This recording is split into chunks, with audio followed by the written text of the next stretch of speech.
We had a fire Sunday afternoon about 3:30 on March the 8th. It originated in the sound booth of the control room upstairs on the second floor under the balcony. The fire department cut a hole in the roof here to allow it to come out there, but it destroyed all the control room and traveled down the offices, down the front side of the building. Smoke damage was horrendous. We're going to assess things better in the morning and kind of come up with a game plan. And we just look forward to rebuilding and seeing what God is going to do.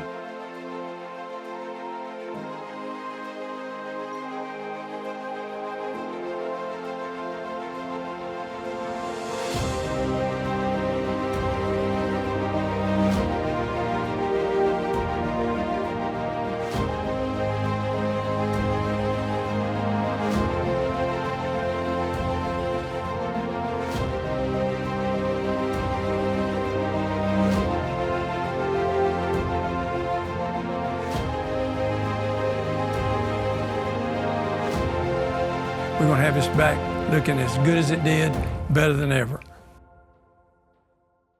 I've just got to work with a great group of people as we've slowly and methodically gone through the entire building to make sure that we could get it back to a point where we could hand it off to the church leaders and the contractor that they chose and let them kind of ride off and, I guess, pass the baton and carry it to the finish line.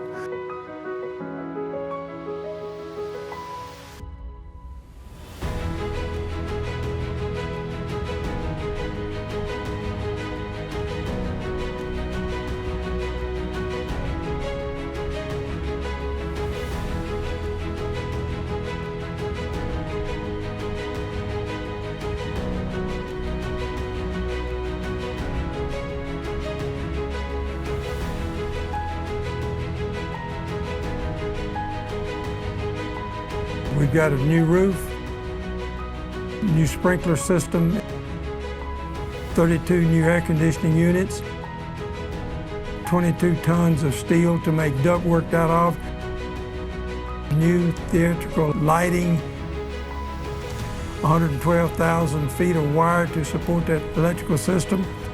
That's 6,000 sheets of sheetrock, 9,300 yards of carpet. We put in a new state-of-the-art audio system, the new TV media room, 6,000 gallons of paint. We've got a new exterior wall. It has been enjoyable and working with everybody from the church, as well as we've got a good group of subs that everybody's working really well together. You can't really call this a remodel. It's almost a total rebuild, but it's a fun project. In the midst of the fire and the reconstruction and the pandemic, man, the church responded by ministry, being actively involved, creativity. Early on, Pastor Jeff and Debbie gave us the catchphrase. It gave us the challenge to be joyful and flexible, and you saw that. Preschool ministry and equipping parents and having drive-thrus and doing online video chapels and teaching sessions. And then the children's department doing some of that same stuff. And then they began their Facebook Live, which was not just our students, but had a reach to churches that didn't have the ability to do that. Student ministry, we did daily Zooms and Bible studies.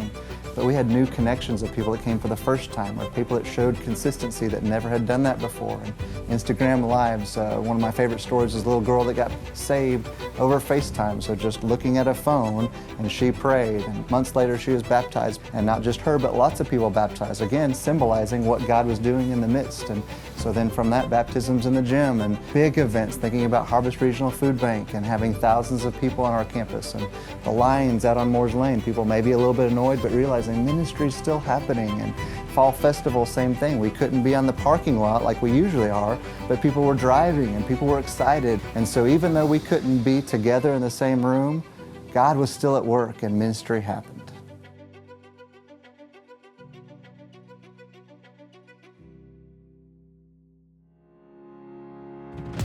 Now that we have the building back, it's very obvious to me that I need to make a far more concerted effort to get outside the building, to help usher people in.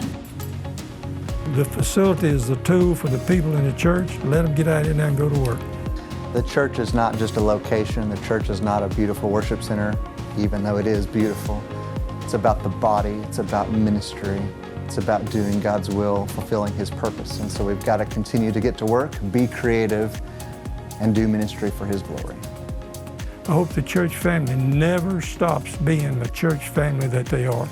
The love of God exists right there. And praise God, from whom all blessings flow.